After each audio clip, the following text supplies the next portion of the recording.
আমি হলাম এক প্রকার খিচুড়ির পোকা। আর এই ঠান্ডার মধ্যে খিচুড়ি খাবো না সব রকম সবজি দিয়ে, সেটা তো হতেই পারে না। সব রকমের সবজি মা প্রথমে পাঁচফোড়ন আর আদা ফোড়নে দিয়ে ভেজে উঠিয়ে রেখেছিল। এরপর মুগ ডালটা ভেজে নিল, সঙ্গে চালটাকেও ভেজে পরিমাণ মতো লবণ, হলুদ গুঁড়ো আর কয়েকটা চিড়ে রাখা কাঁচা লঙ্কা দিয়ে ভালোভাবে চাল আর ডালটাকে ভেজে পরিমাণ মতো জল দিয়ে ভেজে রাখা সবজিগুলো দিয়ে দিল। সবজির মধ্যে আলু, ফুলকপি আরো অনেক কিছু ছিল। তারপর ভালোভাবে সবটাকে মিশিয়ে নিল। এরপর নামানোর আগে জিরের গুঁড়ো, গরম মশলার গুঁড়ো এসব দিয়ে ভালোভাবে নাড়াচাড়া করে মিশিয়ে নামিয়ে নিলেই তৈরি হয়ে গেল শীতে সবজি দিয়ে গরম গরম ধোয়া ওঠা খিচুড়ি। আমার তো দারুণ লাগে, আপনাদের কেমন লাগে অবশ্যই কমেন্ট করে জানাবেন।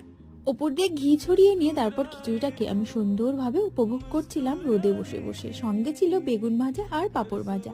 আমার চ্যানেলে এরকম সুন্দর সুন্দর ভিডিও দেখতে হলে অবশ্যই চ্যানেলটিকে সাবস্ক্রাইব